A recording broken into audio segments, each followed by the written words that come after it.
My name is Otis. I'm 21 years old and a sophomore at University of Michigan. I never expected a simple Thanksgiving break to change everything. After driving 3 hours, I arrived home excited to sleep in my own bed, only to find my bedroom completely transformed. "Oh," my mom said casually, "we gave it to your cousin. You can sleep on the couch." I stood there, stunned, keys in hand, before tossing them on the counter. "Actually, I'll sleep somewhere else." She thought I was joking until I walked right back out. If you're watching this, drop a comment letting me know where you're from, and hit that like and subscribe button as I share what happened next in my family saga. I grew up in a modest, 3-bedroom house in suburban Detroit. My family wasn't rich, but we were comfortable enough. My dad, Robert, worked as a sales manager at a local car dealership, and my mom, Linda, was an administrative assistant at an elementary school. My sister, Megan, is 2 years younger than me, currently finishing high school. We were what most people would consider a normal middle-class family. Throughout my childhood, I had what I thought was a good relationship with my parents. They came to my baseball games, attended parent-teacher conferences, and we had dinner together most nights. Looking back now, I can see the cracks that were always there. But as a kid, you don't question the way your family operates. You just assume that's how all families work. Getting into University of Michigan was a dream come true. I'd worked hard through high school, maintaining a 3.8 GPA while playing varsity baseball and working weekends at a local grocery store. My parents had always told me that education was important, so I assumed they'd be thrilled when I got accepted. They were happy, but their excitement quickly turned to concerns about money. "Do you know how expensive that school is?" my dad had asked, looking at the acceptance letter like it was a bill he couldn't pay. State college would be half the cost.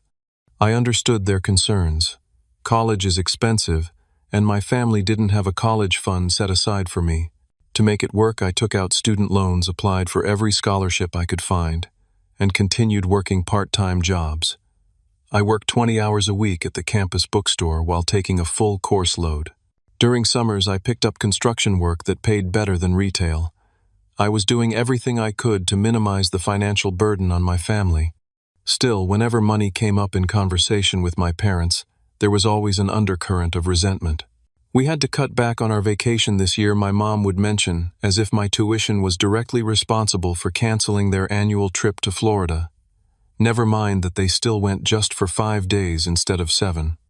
The first sign that something was changing at home came during my freshman year spring break.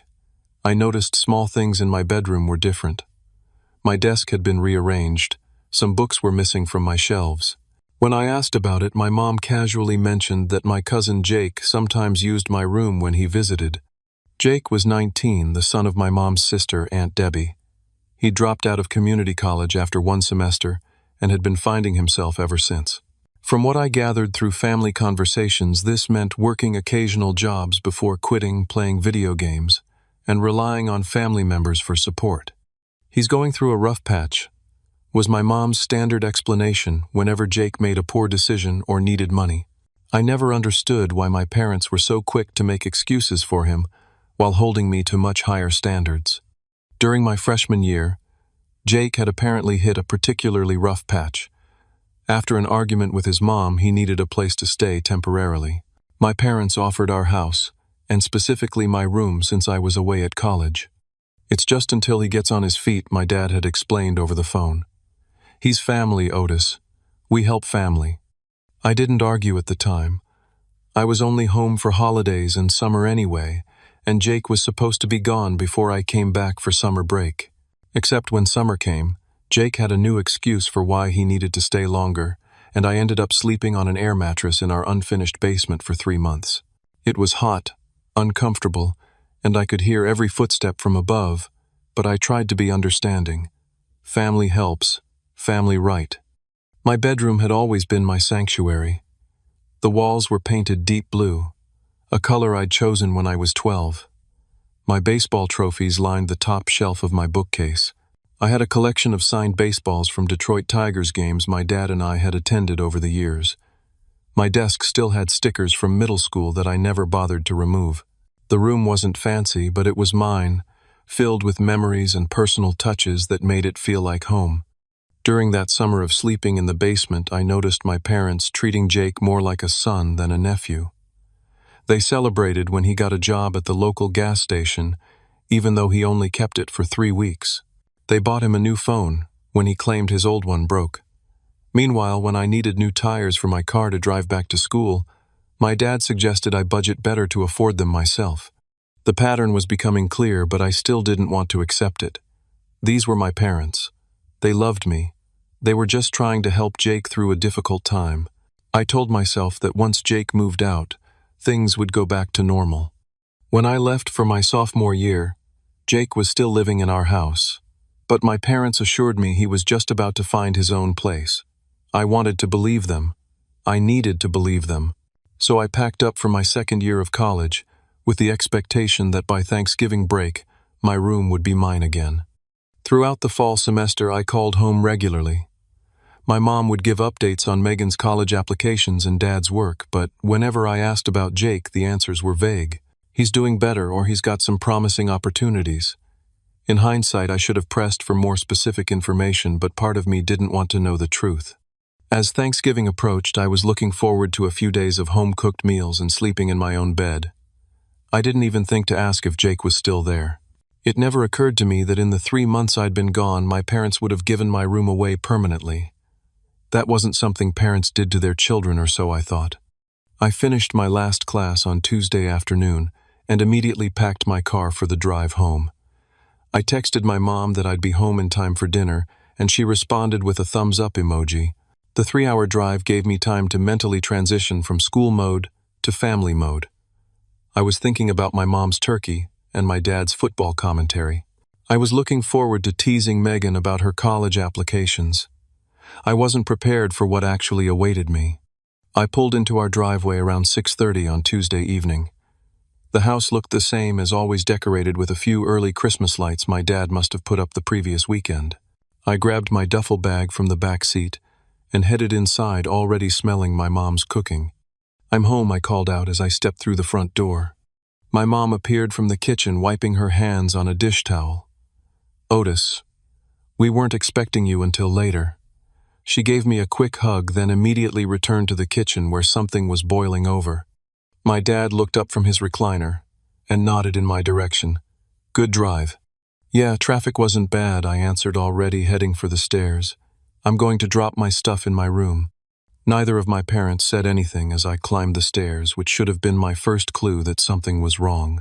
I walked down the hallway past Megan's room, hearing her talking on the phone inside, and pushed open the door to my bedroom. Except it wasn't my bedroom anymore. The walls had been repainted a light gray. My twin bed was gone, replaced by a queen-sized bed with a black comforter. A large television hung on the wall where my Detroit Tigers pennant used to be. A gaming console sat on a new desk in the corner.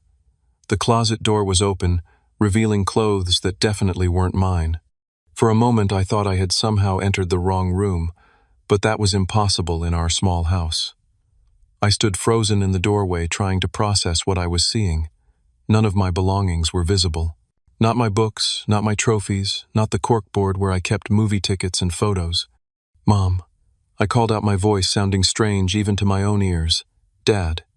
I heard footsteps on the stairs, and then my mom appeared behind me. I turned to look at her, waiting for an explanation, waiting for her to tell me this was some kind of mistake. "Oh," she said, as if just remembering something trivial. "We gave your room to Jake. You can sleep on the couch." I stared at her, waiting for more. A explanation, an apology, anything. "Where's all my stuff?" I finally asked. "We boxed it up. Most of it's in the garage. Some of the things you hadn't used in years we gave away." She said this as casually as if telling me what we were having for dinner. "You gave away my things, without asking me." She frowned slightly, as if my question was unreasonable. "You're barely here anymore, Otis. Jake needs a stable place to live. He has a full-time job now. So you gave him my room." Permanently, I couldn't keep the disbelief out of my voice. My dad appeared in the hallway then. "Your mom told you Jake needs stability right now. He's been doing really well since he got his job at the warehouse. 3 months now, that's a record for him. And that means he gets my room. I'm your son. This is my home too." My mom sighed. "Don't be dramatic, Otis. It's just a room. You're only here for holidays now anyway." I pushed past them and went downstairs trying to gather my thoughts. This couldn't be happening. Parents don't just give away their child's bedroom and belongings. I needed to understand what was going on. I found my sister Megan in the kitchen texting on her phone. "Did you know about this?" I asked her. She looked up, at least having the decency to appear uncomfortable. "About Jake getting your room." "Yeah, they did it like 2 months ago." 2 months. And nobody thought to tell me? She shrugged. "Mom said they'd tell you when you came home for Thanksgiving. I guess they just did." This wasn't a spur-of-the-moment decision. They've been planning this. Jake's job is close by. Megan offered as if that explained everything, and Aunt Debbie's been pressuring Mom to help him out more. Before I could respond, the front door opened and Jake walked in. He'd grown a patchy beard since I'd last seen him, and he was wearing a new leather jacket. "Hey, college boys home," he greeted me with a smirk. "How's the fancy education going?" I ignored his question. "So you're living in my room now?" He didn't even have the decency to look apologetic. "Yeah, Aunt Linda and Uncle Robert hooked me up. It's a sweet setup. Got my own television and everything." That was my room. "Well, you're not using it most of the year, are you? Seems like a waste to leave it empty." He brushed past me and opened the refrigerator, grabbing a beer like he owned the place. I looked at my sister, then at Jake, then back toward the living room where my parents were. I felt like I had stepped into some alternate reality, where I was a guest in my own home. Dinner that night was excruciating. My mom had made lasagna, not the traditional Thanksgiving meal I'd been looking forward to. "We're saving the turkey for Thursday, when everyone's here," she explained, as if that would make up for everything else. I picked at my food while my parents asked Jake detailed questions about his job at the warehouse. They listened attentively as he described his promotion to forklift operator, something he'd apparently achieved last week. "We're so proud of you," my mom told him, reaching over to squeeze his arm. I couldn't remember the last time she'd said she was proud of me, despite maintaining a 3.7 GPA while working part-time. After dinner, I helped clear the table, mostly to have something to do. I could hear my parents in the living room, their voices just low enough that I couldn't make out the words. I moved closer to the doorway. "He's being selfish," my dad was saying. "Jake needed a break and Otis is barely here anyway." "He'll get over it," my mom replied. "He needs to grow up and understand that the world doesn't revolve around him. College has given him an inflated sense of entitlement." I stepped back, their words hitting me like physical blows. In their eyes, I was the selfish one for being upset that they had given away my room and belongings without even consulting me. Later that evening, I went out to the garage to see what remained of my possessions. There were 3 cardboard boxes labeled Otis stacked in the corner behind the lawnmower. I opened the first one to find books and papers haphazardly thrown together. My baseball trophies were in the second box, several of them broken. The third box contained random items from my desk drawers. But many things were missing. My collection of signed baseballs was nowhere to be found. The vintage Tigers jersey my grandfather had given me before he died was gone. The framed photo of my high school baseball team after we won the state championship wasn't there. When I asked my mom about these items, she vaguely recalled giving some sports memorabilia to my younger cousins because they would get more use out of it than you would. The jersey from my grandfather she claimed not to remember at all. "It must be somewhere," she said dismissively, already turning her attention back to the television show she was watching with Jake. That night I lay on the living room couch, unable to sleep. The couch was too short for my 6-foot frame, and every time I started to drift off, someone would come through to get a drink from the kitchen. Around midnight, Jake came downstairs and turned on the television, apparently not caring that I was trying to sleep. As I lay there in the dark, listening to Jake laugh at some late-night comedy show, I realized this wasn't just about a bedroom. This was about respect, about being valued as a member of the family. And clearly in this house I was no longer a priority. By Wednesday morning, the day before Thanksgiving, I had barely slept. My back ached from the uncomfortable couch, and my mind was racing with thoughts I couldn't quiet. I got up early before anyone else was awake and went for a long run around the neighborhood. The familiar streets offered no comfort, only emphasized how foreign my own home had become. When I returned, the house was awake and bustling with Thanksgiving preparations.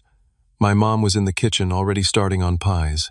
My dad and Jake were in the garage, apparently organizing for the arrival of more family the next day.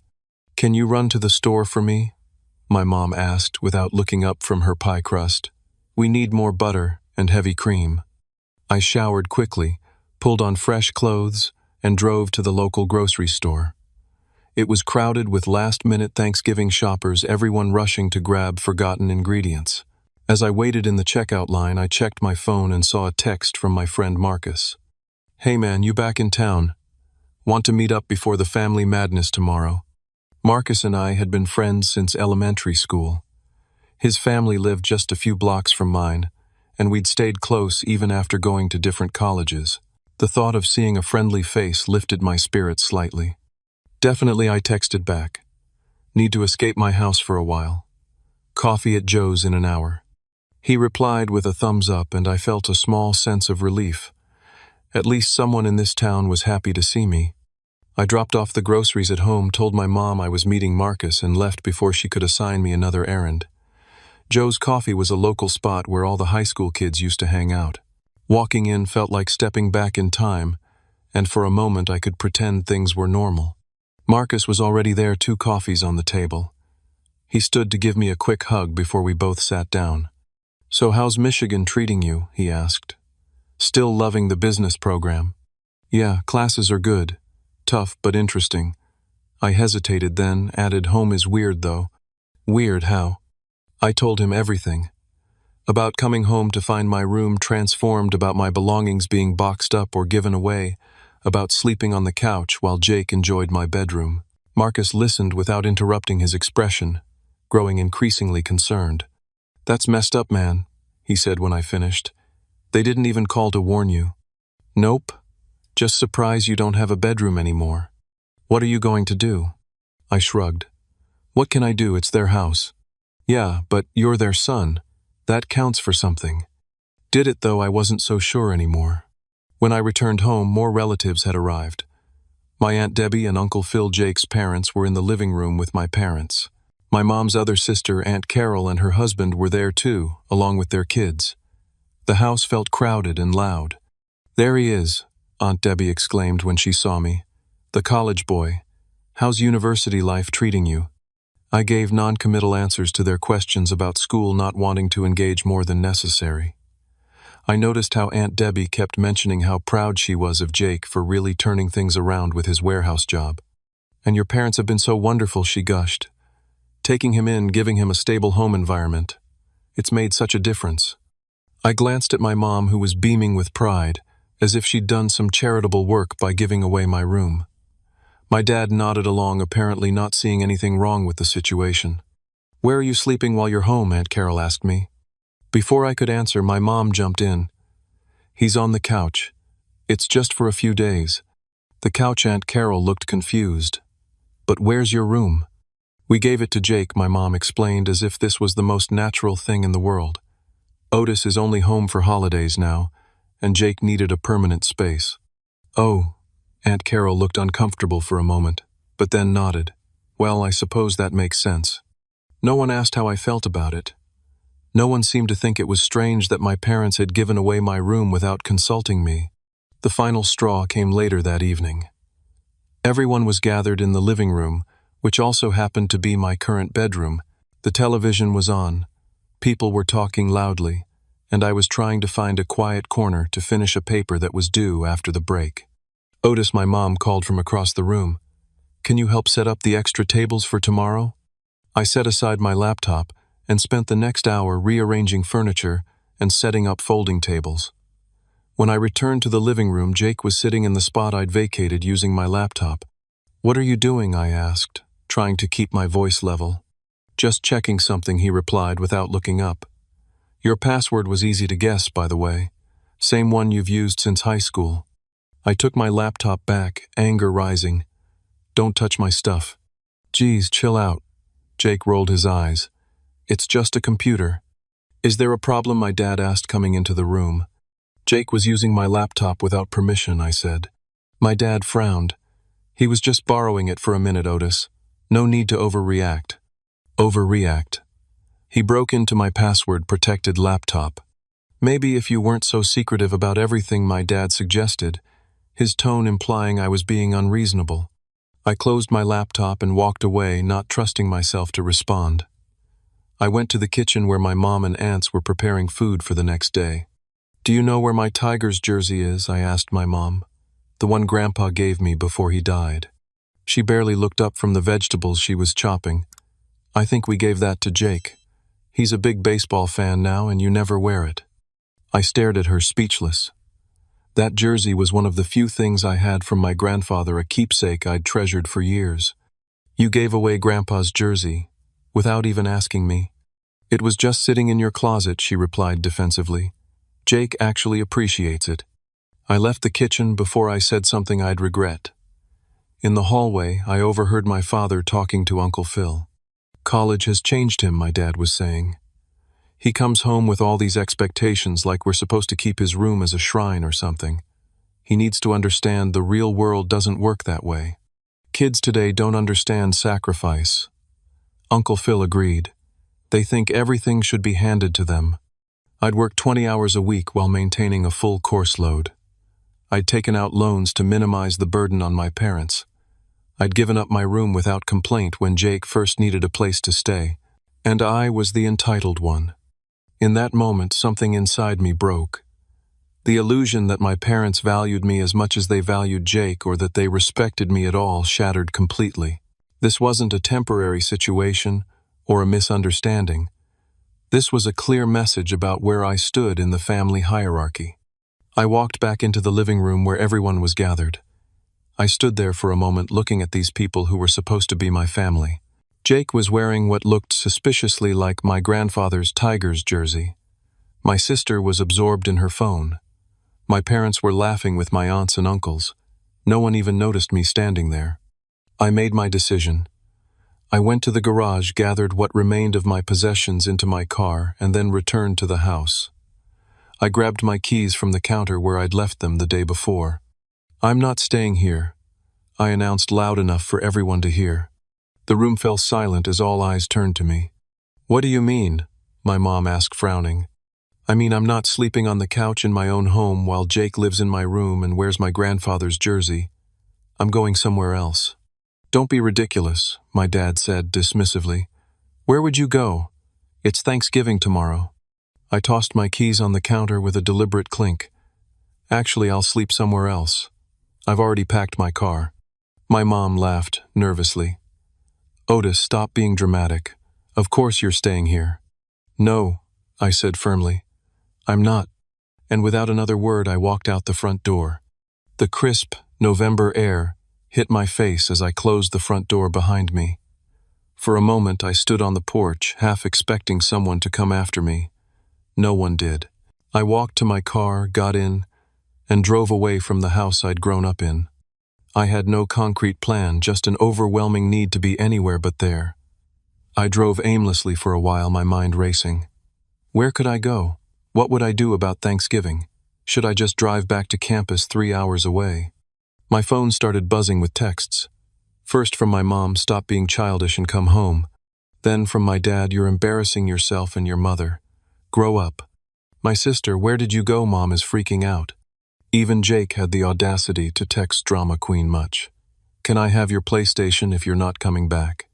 I turned off notifications and kept driving. After about 30 minutes, I pulled into the parking lot of a chain hotel just off the highway. It wasn't fancy, but it was clean and available. I checked in for 2 nights, paying with the emergency credit card I rarely used. My room was basic but private. It had a queen-sized bed, a desk, and most importantly, a door I could close. I sat on the edge of the bed, suddenly exhausted. The events of the past 24 hours crashed over me like a wave. Had I overreacted? Was I being childish as my parents suggested? No, I decided. What they had done went beyond inconsiderate. They had erased my place in our home without a second thought. They had given away meaningful possessions that weren't theirs to give. They had made it clear that my cousin's comfort was more important than my belonging. I turned my phone back on and was immediately bombarded with more messages. My parents had progressed from anger to guilt. "We're worried about you," my mom texted. "Please let us know you're safe." "Your mother is upset," my dad wrote. "Is that what you wanted?" I replied with a brief message, "I'm safe. I have a place to stay. I'll be in touch." Then I silenced my phone again and lay back on the bed, staring at the ceiling. What now? The answer came to me clearly. I reached for my phone and called Marcus. "Hey," he answered on the second ring. "You okay? I've been getting weird texts from Megan asking if I know where you are." "I left," I told him. "I couldn't stay there." "Left? Where are you now?" "Hotel off Highway 42. There was a pause. "A hotel? Dude, that's ridiculous. Hold on." I heard muffled voices as Marcus apparently covered the phone to speak to someone else. Then he came back on the line. "My mom says you're coming here. We have a guest room and you're joining us for Thanksgiving. No arguments." I felt a lump form in my throat. "Are you sure I don't want to impose?" "Impose? You're practically family. My mom's already making up the guest bed. Just get over here." 20 minutes later, I pulled into Marcus's driveway. He was waiting on the front porch and came to help me with my bags. His mom, Mrs. Sullivan, met us at the door. "Otis, honey," she said, pulling me into a hug. "Marcus told us what happened. You're staying with us as long as you need to." The Sullivans' house was smaller than my parents', but it had always felt warmer somehow. The guest room was tiny, just a twin bed and a small dresser, but it was private and offered freely. "Bathrooms down the hall," Mrs. Sullivan reminded me. "Towels are in the linen closet. Make yourself at home. We're having lasagna for dinner. Should be ready in about 30 minutes." I thanked her, genuinely touched by the simple kindness of being welcomed. "Marcus told us the basics," Mr. Sullivan said as we ate dinner around their kitchen table. "But I'm having trouble understanding how parents could just give away their child's room without discussion." I shrugged, embarrassed to be discussing my family problems. They've always had a soft spot for Jake. He's had a rough time and they want to help him. "At your expense." Mrs. Sullivan looked genuinely perplexed. "That's not right, Otis." "Have they always treated you this way?" Mr. Sullivan asked gently. The question made me think. Had they? There had always been small signs, instances where my achievements were downplayed while cousins or family friends were praised for lesser accomplishments. Times when my needs were set aside for others. The room situation was just the most egregious example of a pattern that had always existed. I guess I never saw it clearly before I admitted. That night in the Sullivans' guest room, I slept better than I had in months. The bed was small but comfortable, and more importantly, I felt respected and welcome. Thanksgiving Day dawned bright and clear. I woke to the smell of coffee and baking. For a moment, I felt a pang of guilt about not being with my family for the holiday. Then I remembered why I had left, and the guilt faded. My phone had accumulated more messages overnight. My parents had progressed from anger to concern to manipulation. "If this is about tuition, we can discuss it when you come home," my mom had texted, as if my reaction could only be about money. "Your sister is very upset that you've ruined Thanksgiving," my dad wrote, attempting to shift the guilt to me. Megan's messages were more direct. "Where are you? Mom keeps asking if I know where you went. She's telling everyone you had some kind of breakdown." That last part made me pause. A breakdown.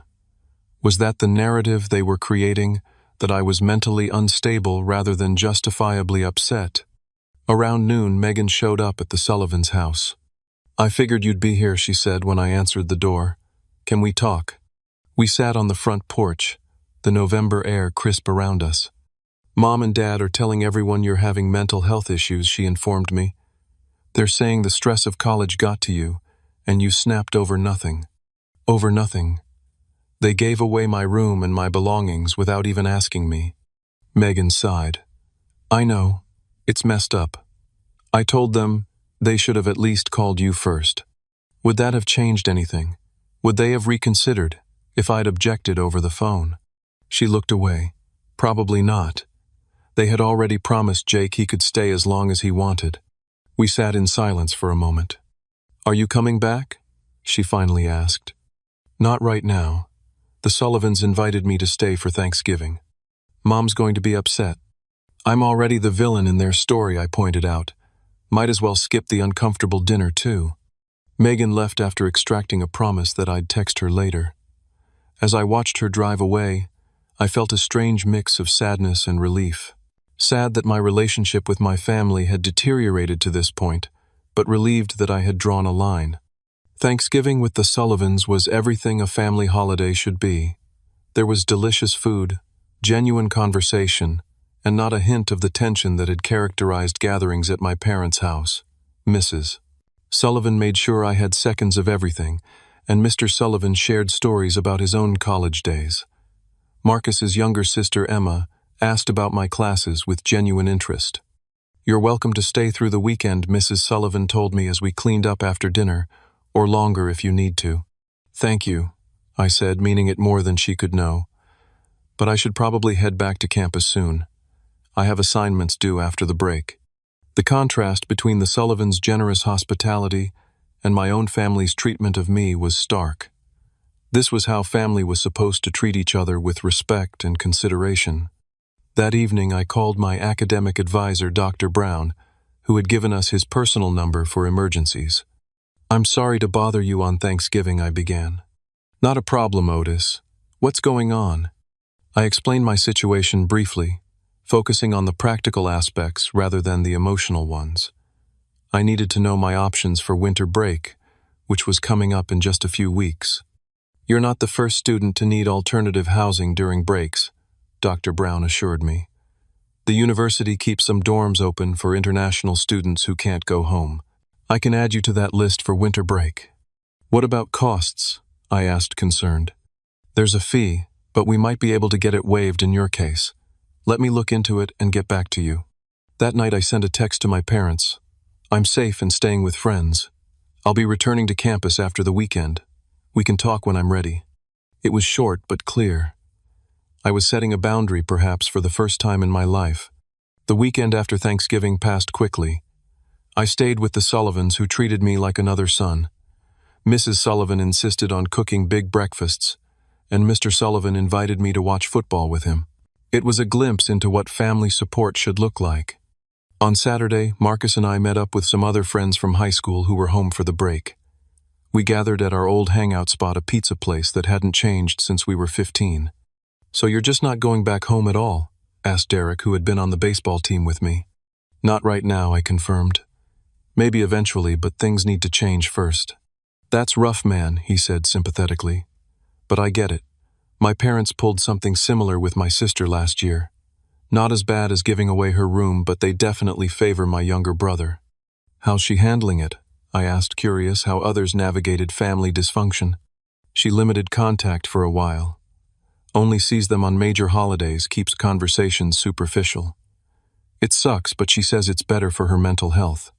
It was reassuring to hear I wasn't alone in dealing with family issues. As we talked, I realized many of my friends had complicated relationships with their parents, though few had experienced anything quite as extreme as having their bedroom given away. Sunday afternoon, I received a text from my roommate, Ben. "Hey, heard from your sister that things are rough with your family. You okay?" I hadn't told Ben much about my family situation, but we had become good friends over the past year. I called him rather than trying to explain everything by text. "That's seriously messed up," he said after I recounted what had happened. "Listen, if you need a place for winter break, my parents said you could stay with us. We've got plenty of room, and we're only an hour from campus." His offer touched me deeply. "Thanks, man. Dr. Brown is looking into letting me stay in the dorms, but I might take you up on that. Either way, you've got options. Don't let your parents manipulate you into a situation that makes you miserable." On Monday morning, I drove back to campus 3 days earlier than planned. The university was quiet, with most students still away for the break, which suited my mood perfectly. I used the time to catch up on assignments and think about my next steps. Dr. Brown emailed with good news. Not only could I stay in the dorms during winter break, but he had also found a job opening in the campus technology department that would provide some additional income. "They're looking for students who can work through breaks," he wrote. "The pay is better than most campus jobs, and it would give you more financial independence." I applied immediately and was called for an interview the next day. The position involved providing technical support for campus computer labs, something I had experience with from a previous job. By Wednesday, I was hired. "We're especially interested in students who can work during breaks when most go home," the department manager explained. You'd be helping us out by being available then. It felt like pieces were falling into place, creating a path forward that didn't depend on my parents' support or approval. For the first time since the shock of finding my bedroom transformed, I felt a sense of control over my situation. My parents continued to text and call, their messages alternating between guilt trips and demands that I stop this nonsense and apologize. I responded only to let them know I was safe on campus, maintaining firm boundaries about further communication. Jake, surprisingly, was the one family member who reached out in a somewhat conciliatory way. "Look, I didn't know they hadn't told you about the room thing," he texted. "That's on them, not me. But I am sorry about wearing your jersey. That was crossing a line." It wasn't much, but it was the closest thing to an apology I'd received from anyone in my family. I acknowledged his message with a brief, "Thanks for saying that," but didn't engage further. As classes resumed after the break, I threw myself into my studies and my new job. The work at the technology department was interesting and less physically demanding than my previous campus jobs, allowing me more energy for classes. My grades, which had been good before, improved even further. My roommate Ben became an even closer friend, offering support without judgment. He invited me to his family's home for weekend visits, introducing me to his parents, who welcomed me warmly. "Our house is always open to you," Ben's mom told me during my first visit. "Any friend of Ben's is family to us." That word family had taken on new meaning for me. I was beginning to understand that family wasn't just about blood relations or legal ties. It was about respect, consideration, and mutual support. By that definition, the Sullivans and Ben's family were showing me more family love than my biological relatives had in years. As winter break approached, I continued to maintain limited contact with my parents. They had progressed to offering compromises, suggesting I could have my room back next summer, or that they would discuss returning some of my belongings. "Too little too late," Marcus commented when I showed him these messages. "They're only offering because there were consequences to their actions." He was right. If I had simply accepted sleeping on the couch and having my possessions given away, nothing would have changed. It was only my departure and continued absence that prompted any reconsideration on their part. 2 weeks before winter break, Dr. Brown suggested I meet with a counselor at the university's mental health center. "What you're going through with your family is significant," he explained. "Having professional support could be beneficial." I was hesitant at first, still carrying the stigma many young men feel about seeking mental health support. But after my first session with Dr. Rivera, I wished I'd started counseling sooner. "What your parents did wasn't just inconsiderate," she told me during our first meeting. "It was a fundamental breach of trust. Your reaction wasn't an overreaction, it was a healthy response to an unhealthy situation." Her validation helped me understand that I wasn't being overly sensitive or childish, as my parents had suggested. I was setting appropriate boundaries after years of having them violated. With Dr. Rivera's guidance, I began to see patterns in my family's behavior that I had normalized over the years. The constant prioritizing of extended family over my sister and me, the dismissal of my feelings and achievements, the expectation that I would always accommodate others without complaint. "These aren't healthy family dynamics," Dr. Rivera explained. "And recognizing that doesn't mean you don't love your family.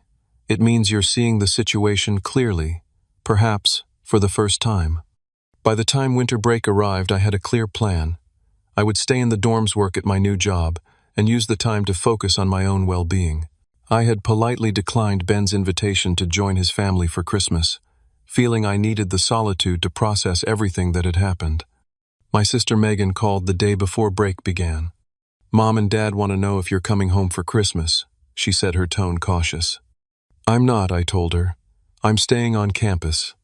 "They're really upset, Otis. They've been telling everyone you're going through a phase or having a breakdown. That's their narrative. It's not the truth." "I know," she admitted quietly. "After seeing how they handled things with you, I'm starting to notice stuff I never did before. The way they always cave to whatever Aunt Debbie wants. How they never seem to take our side in anything." It was heartening to hear Megan developing her own awareness of our family dynamics. She was still living at home, still subject to our parents' direct influence, but she was beginning to question things she had previously accepted. "Just be careful," I advised her. You still have to live with them until you graduate. I'm applying to colleges further away, she confided, not just the local ones they want me to consider. I smiled at that small act of rebellion. Good for you. As winter break began and campus emptied out, I found unexpected peace in the quiet dorms. My job kept me busy during the day, and in the evenings I explored hobbies I'd never had time for before. I started running regularly, joined an online book club, and even took a free online course in personal finance. On Christmas Day, I received a package from my parents. Inside were some of my missing belongings, including 2 of the signed baseballs from my collection, though not my grandfather's jersey. There was also a card with a check for $500 and a note that read, "We hope you'll reconsider your decision and come home. We miss you. Love, Mom and Dad." It was the first acknowledgement that they might have done something wrong, though they still couldn't bring themselves to actually apologize. The check felt like an attempt to buy my return rather than address the real issues. I put the check in my desk drawer, unwilling to cash it, but not quite ready to return it either. It represented a complicated mix of genuine parental concern and continued manipulation that I wasn't prepared to untangle yet. That evening, I video called Marcus and his family, who were gathered for their Christmas dinner. They showed me their tree and gifts, and Mrs. Sullivan held up a present they had for me. "Whenever you want to come by and get it." Later, I spoke with Ben, who was enjoying a noisy family Christmas with cousins and grandparents. "Miss you, man," he said. "It's not the same without your sarcastic commentary." These connections, these chosen relationships, were sustaining me through what could have been a very lonely holiday. They reminded me that while I might be physically alone in an empty dorm, I was far from alone in the world. As January arrived and the spring semester began, I settled into a new normal. My classes were challenging, but engaging my job at the technology department was going well, and I had established a routine that felt stable and productive. I continued meeting with Dr. Rivera weekly, working through my feelings about my family situation. At some point, she suggested during one session, you may want to have a direct conversation with your parents about what happened and what needs to change for your relationship to improve. "I'm not sure they're capable of hearing me," I admitted. "They've never been good at acknowledging when they're wrong." "That may be true," she agreed, "but expressing your feelings and boundaries clearly gives you closure regardless of how they respond." She was right. While I had physically removed myself from the situation, I hadn't fully processed it emotionally. There were still unresolved feelings, things left unsaid that needed saying. In early February, I decided it was time. I texted my parents asking if I could come by the house on the coming Saturday to collect more of my belongings. My mom responded immediately with enthusiasm, clearly hoping this was the first step toward things returning to normal. "We'll make your favorite dinner," she texted, missing the point entirely. I clarified that I would only be there briefly to get my things, not staying for a meal. I asked Marcus if he would come with me, partly for emotional support and partly to help load boxes into my car.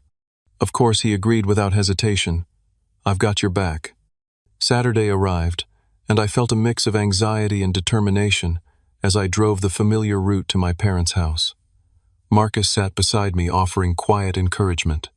"Remember," he said as we pulled into the driveway, "you don't owe them anything. Say what you need to say, get your stuff, and we're out." My mom answered the door before I could even knock her expression, a forced brightness that didn't reach her eyes. "Otis, it's so good to see you." She moved as if to hug me, but I stepped back, slightly maintaining distance. Her smile faltered. My dad appeared behind her, his greeting more subdued. "Son." I nodded acknowledgement but didn't smile. "I'm here for my things." Of course," my mom said, ushering us inside. "We've gathered everything up for you. It's in boxes in the living room." The house looked the same as it always had, yet felt completely different to me now. What had once been home now felt like a place I was visiting, with all the awkwardness that entailed. Jake wasn't there, which was a small relief. My sister Megan came downstairs when she heard us, greeting me with a genuine hug. "How's campus?" she asked, her question carrying multiple meanings. "Good," I replied. "Really good, actually." In the living room, several boxes were stacked neatly, more than I had expected. As I began to look through them, I realized my parents had made an effort to collect items that had previously been missing or given away. "We got most of your things back," my mom explained, hovering nearby. Your Aunt Debbie had your baseball collection, and your cousins returned those books they borrowed. I nodded, continuing to sort through the boxes. My grandfather's Tigers jersey was noticeably absent. Jake still has the jersey, my dad said, as if reading my thoughts. He's very attached to it. I looked up at him, meeting his gaze directly. That jersey was from Grandpa. It wasn't yours to give away. My dad shifted uncomfortably. Well, maybe Jake can give it back eventually, when he's ready. The comment sparked something in me. When Jake was ready, what about what I wanted or needed? It was the same pattern, always prioritizing others over me. I'd like to talk about what happened, I said, straightening up. About why I left at Thanksgiving. My parents exchanged glances. We know you were upset about the room situation, my mom began cautiously. It wasn't just the room, I said, keeping my voice steady. It was the complete lack of respect. You gave away my bedroom without even discussing it with me. You gave away personal possessions that meant a lot to me. And when I expressed how hurt I was, you dismissed my feelings and called me childish. My dad's posture stiffened defensively. We made a decision that was best for the family. Jake needed a stable environment, and you're barely home anyway. I'm barely home because I'm at college, working toward my future. That doesn't mean I don't deserve a place in this house, or that my belongings are up for grabs. You're being dramatic, my dad started, but my mom placed a hand on his arm, stopping him. Maybe we should have handled it differently, she conceded, the first real acknowledgement that they might have been wrong. There's no maybe about it, I said firmly. What you did showed me where I stand in this family, and it's not where a son should stand.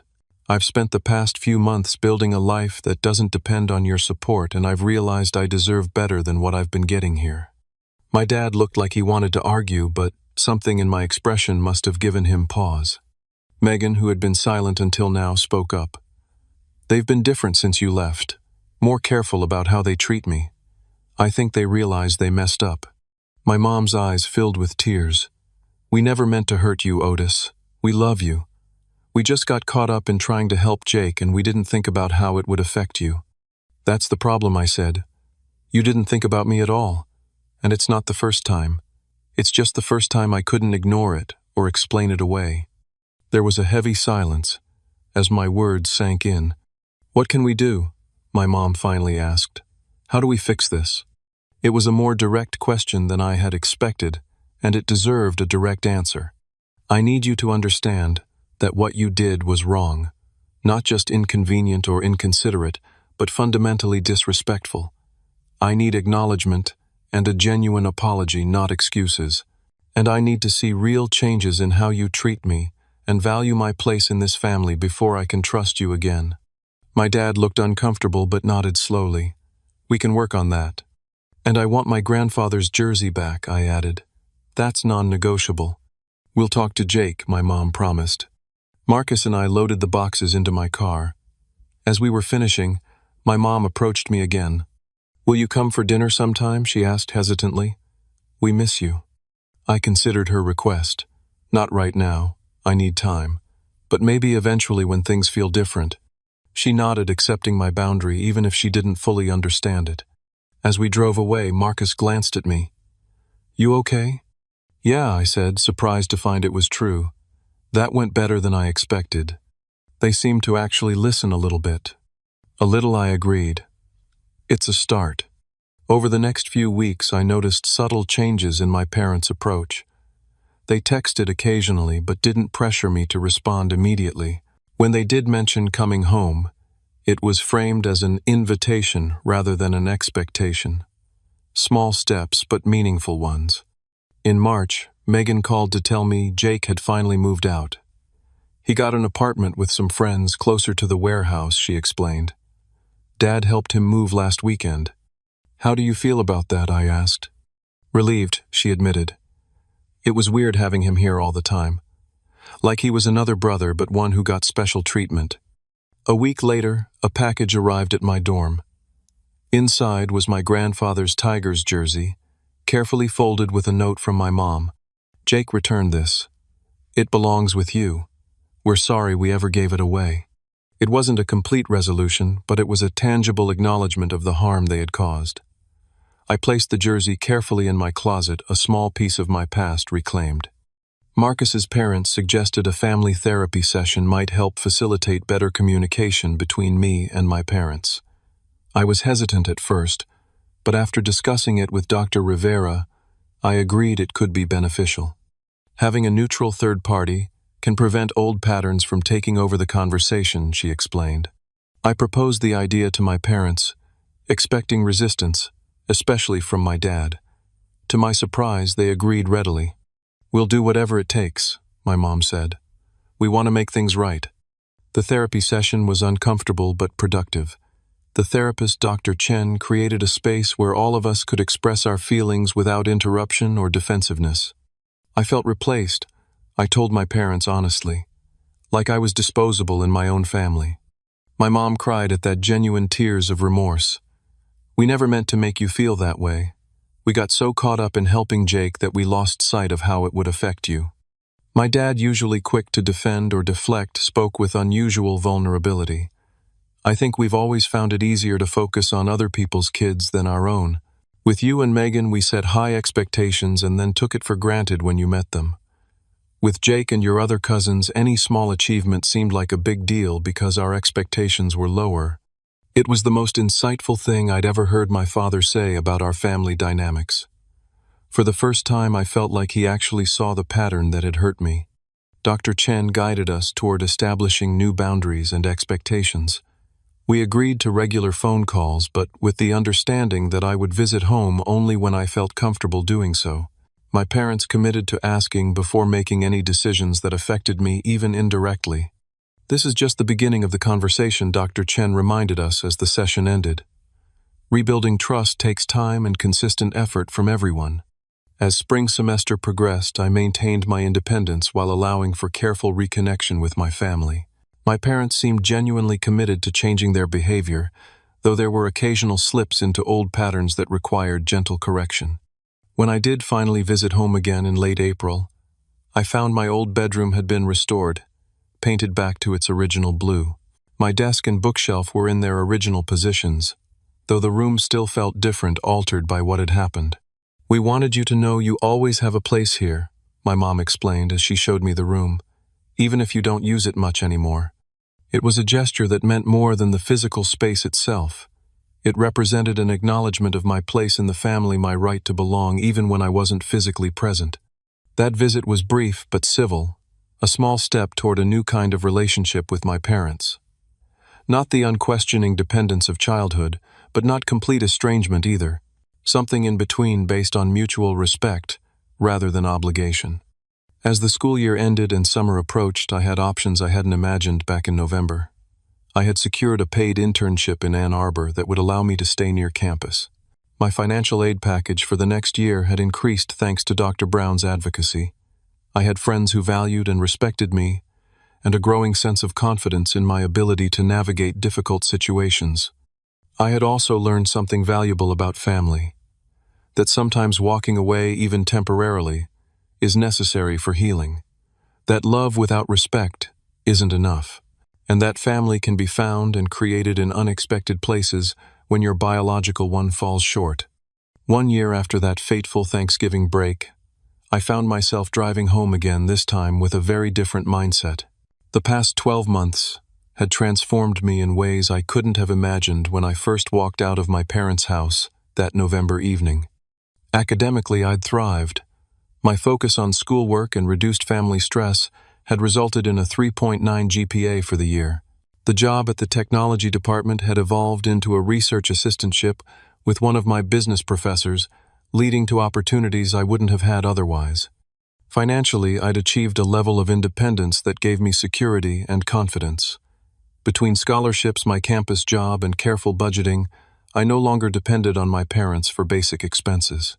They still contributed to my tuition, but it was now a choice rather than a necessity, removing the leverage they had once held over me. Most importantly, I'd developed a clearer understanding of healthy relationships and personal boundaries. Weekly sessions with Dr. Rivera had helped me recognize patterns from my childhood that I never wanted to repeat in my own future family. My relationship with my parents had entered a new phase, one built on cautious respect rather than unconditional acceptance. They had made efforts to change, some more successful than others. My mom had become more conscious of how she spoke to me, replacing dismissive comments with genuine questions about my life and interests. She texted regularly, but accepted when I couldn't respond immediately. For her birthday, I'd sent flowers, a small gesture of reconnection that acknowledged the progress she'd made. My dad struggled more with changing long-established patterns. He still occasionally made comments about the cost of my education or compared me to cousins in ways that felt diminishing. But when called on these behaviors, he now made efforts to correct himself rather than becoming defensive. It was progress, albeit slow and imperfect. Jake had moved on both physically and metaphorically. After getting his own apartment, he'd had to learn self-sufficiency the hard way. According to Megan, he'd cycled through 3 jobs in 6 months before finally settling into a position at a local manufacturing company. My parents still helped him occasionally, but were less quick to rescue him from every difficulty. The most surprising development had been Megan's transformation. Inspired partly by my example, she had found her own voice and begun setting boundaries with our parents. She'd chosen to attend Northwestern University 4 hours away from home despite our parents' preference that she stay local. She'd also become more outspoken about inequities in how extended family was treated. "You basically blew up the family system," she told me during one of our regular phone calls. "After you left, they couldn't pretend everything was normal anymore." It made space for me to ask for what I needed too. As I pulled into my parents' driveway for Thanksgiving, exactly 1 year after the bedroom incident, I felt a complex mix of emotions. There was still some residual hurt, but also appreciation for the growth that had come from that painful experience. My mom greeted me with a restrained hug, respecting the emotional distance I still maintained. "It's good to have you home," she said simply. My dad shook my hand, then awkwardly pulled me into a brief hug. "Your room's all set up," he told me, emphasizing the "your" slightly. Indeed, my bedroom was now definitively mine again. My parents had made efforts to restore it to something resembling its former state, though some things could never be exactly the same. The walls were blue again. My desk was in its familiar corner, and my remaining sports memorabilia was displayed on the shelves. They had even created a new display for my grandfather's Tigers jersey, now framed behind glass on the wall. It was both an acknowledgement of past wrongs and a promise not to repeat them. Thanksgiving dinner that year was smaller than usual. Aunt Debbie and Uncle Phil were there with their younger children, but Jake had chosen to spend the holiday with friends. The atmosphere was noticeably different: conversations, more genuine and less performative. During a quiet moment after dinner, my mom found me alone in the kitchen. "I've been thinking a lot about last year," she said, her voice soft. "About how we made you feel unwelcome in your own home." I nodded, acknowledging her words without interrupting. "I want you to know that I understand better now why you left. It wasn't just about the room. It was about respect. And you deserved better from us." It was the most direct apology she had offered, and I could hear the sincerity in her voice. "Thank you for saying that," I replied. "It means a lot." Later that evening, my dad joined me on the back porch where I was enjoying the crisp night air. "Your sister tells me you're doing really well at school," he said, his breath visible in the cold. "Yeah, the business program is challenging, but I'm enjoying it." He nodded, seeming to choose his next words carefully. "I'm proud of you, Otis. Not just for the grades or the job, but for standing up for yourself. That takes courage." Coming from my dad, who rarely expressed emotional support so directly, the words carried special weight. "I learned it somewhere," I replied, offering a small olive branch. He smiled slightly, understanding the reference to his own stubborn nature, the part of himself he'd passed on to me that had ultimately allowed me to break free from unhealthy family patterns. That weekend visit wasn't perfect. There were still moments of tension, old habits that threatened to resurface. But there was also a new foundation of mutual respect that made those moments manageable rather than devastating. When I returned to campus after the break, I met with Dr. Rivera for our regular session. "How was it facing the anniversary of such a difficult experience?" she asked. "Better than I expected," I admitted. "They've changed. Not completely, but enough that I can see they're trying." "And how have you changed over this past year?" The question made me pause and reflect. "I trust myself more," I finally said. "I know what I need in relationships now, and I'm not afraid to ask for it." I understand that love without respect isn't really love at all." She nodded approvingly. "That's significant growth, Otis. Many people never learn that lesson." As winter break approached, I had options that would have seemed impossible a year earlier. Ben had invited me to join his family for part of the break. Marcus's parents had extended a similar invitation, and my own parents had asked without pressure if I would consider spending Christmas at home. I decided to split my time a week with my parents and sister, a few days with Ben's family, and the remainder on campus where I could earn extra money working additional hours at my job.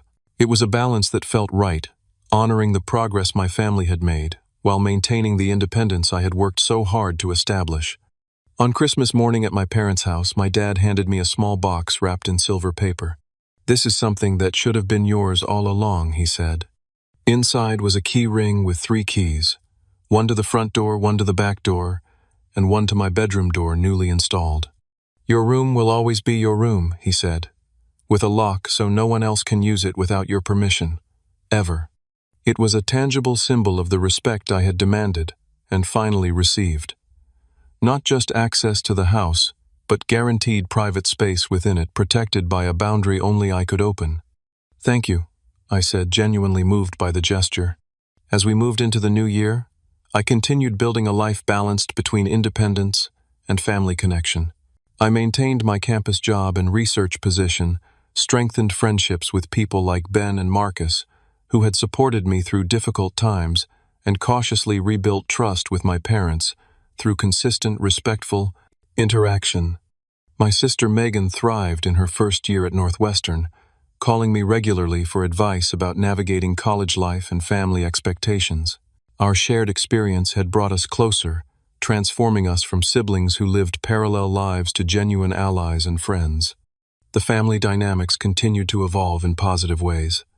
My parents became more conscious of how they distributed their attention and support. Jake developed greater independence, gradually requiring less rescue from my parents. Extended family gatherings became more balanced with less obvious favoritism. None of these changes happened overnight or without occasional setbacks. Old habits resurfaced during times of stress, requiring gentle but firm correction. But the overall trajectory was positive, moving toward healthier patterns for everyone involved. Looking back from the perspective of a year's distance, I could see that walking out that Thanksgiving night had been a turning point not just for me, but for my entire family. By refusing to accept disrespect, I had created space for necessary change. By setting boundaries, I had actually strengthened relationships rather than destroying them. I learned that sometimes the most loving thing you can do for yourself and others is to say no to unhealthy patterns. That respect is not negotiable in meaningful relationships. That family can be both given by birth and chosen through connection.